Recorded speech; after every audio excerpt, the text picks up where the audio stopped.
नमस्कार। आज हम अरब सागर में जाकर मिलने वाली नदियों के अपवाह तंत्र के बारे में अध्ययन करेंगे। अरब सागर में जाकर मिलने वाली नदियों में मुख्यतया नर्मदा, ताप्ती, माही, साबरमती और लूनी नदियाँ प्रमुख हैं। नर्मदा नदी पश्चिम की ओर प्रवाहित होने वाली नदियों में नर्मदा सबसे बड़ी नदी है। यह नदी मध्य प्रदेश में अमरकंटक पहाड़ी से निकलकर गुजरात में भड़ोच के निकट अरब सागर में खंबात की खाड़ी में जाकर मिलती है। यह नदी विंध्याचल और सतोड़ा पर्वत के बीच में होकर बहती है। नर्मदा नदी पर भेड़ा घाट का संगमरमर प्रपात बहुत ही दर्शनीय है। इसकी ऊंचाई 15 मीटर है। नर्मदा नदी की कुल लंबाई लगभग 1300 किलोमीटर तथा अफवाह क्षेत्र 98,796 वर्ग किलोमीटर है। तवा, दूधी, कोलार, गोई इसकी सहायक नदियां हैं। महाभारत में इस नदी को रेवा कहा गया है। ताप्ती नदी, इसे तापी भी कहा जाता है। यह नदी मध्य प्रदेश के बैतूल जिले के मुल्ताई में सतपुड़ा की पहाड़ी से निकलती है। यह नदी बरार से प्रवाहित होते हुए आगे बढ़ती है तो खानदेश में प्रविष्ट होने के पूर्व पूर्णा नदी से मिलती है। सूरत के समीप ज्वार नदमुख का निर्माण करने के बाद यह नदी खंबात की खाड़ी में गिर जाती है। ताप्ती नदी की लंबाई 724 किलोमीटर है और इसका जलग्रहण क्षेत्र 64,450 वर्ग किलोमीटर है। लूनी नदी, इसका उद्गम राजस्थान के अजमेर जिले के दक्षिण पश्चिम में स्थित अरावली में आना सागर से होता है। सरस्वती इसकी प्रमुख सहायक नदी है। लूनी नदी 320 किलोमीटर लंबी है तथा इसका जलग्रहण क्षेत्र 34,866.4 वर्ग किलोमीटर है। साबरमती नदी, साबरमती नदी राजस्थान राज्य के उदयपुर जिले में जयसमंद झील से इसका उद्गम होता है। साबरमती की कुल लंबाई 330 किलोमीटर और इसका जलग्रहण क्षेत्र 26,676 वर्ग किलोमीटर है।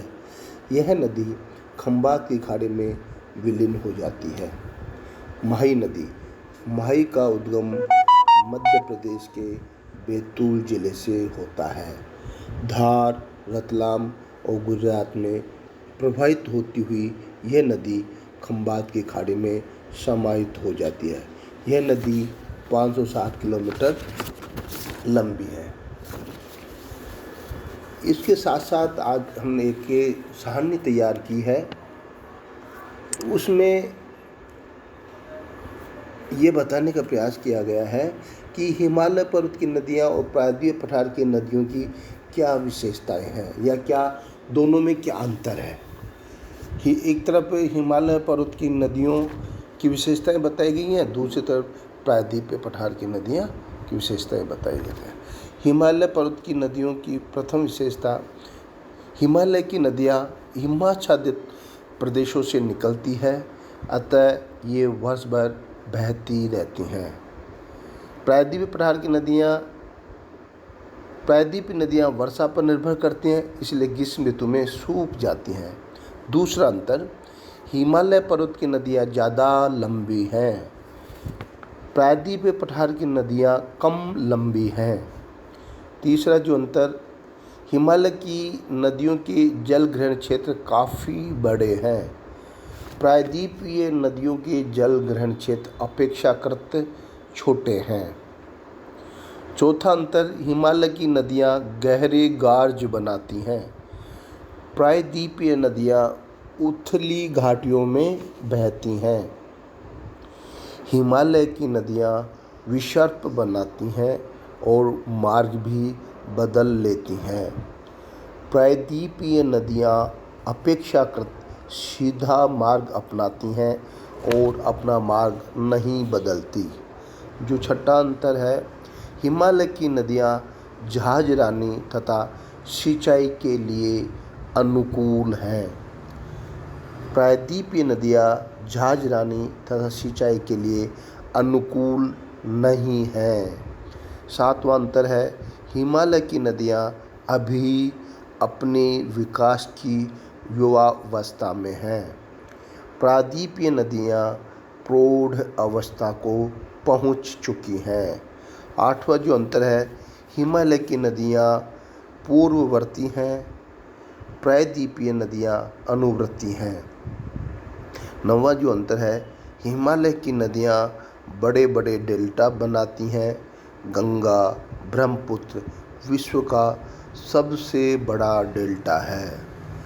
प्रायद्वीपीय नदियाँ अपेक्षाकृत छोटे डेल्टा बनाती हैं। नर्मदा तथा ताप्ती नदियाँ डेल्टा न बनाकर नदमुख बनाती हैं। 10वां अंतर है, हिमालय की नदियाँ वृक्षाकार अफवाह तंत्र का विकास करती हैं।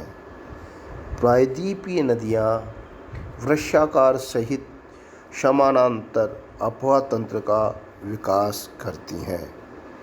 11वां अंतिम अंतर, हिमालय की नदियों में वर्ष में 2 बार जलस्तर ऊंचा होता है। प्रायद्वीपीय नदियों में वर्ष में 1 बार जलस्तर ऊंचा होता है। इस प्रकार भारत के अफवाह तंत्र में हिमालय एवं प्रायद्वीपीय भागों में काफ़ी अंतर पाया जाता है। हिमालय की नदियों ने उच्च हिमालय को काटकर नदियां बनाई हैं। इसी तरह हिमालय की नदियां सिंचाई उर्वर मैदान के निर्माण करने के साथ ही परिवहन योग्य भी हैं। पठारी नदियां प्रपाती हैं तथा नित्यवाही नहीं हैं। इस प्रकार अफवाह तंत्र खत्म होता है।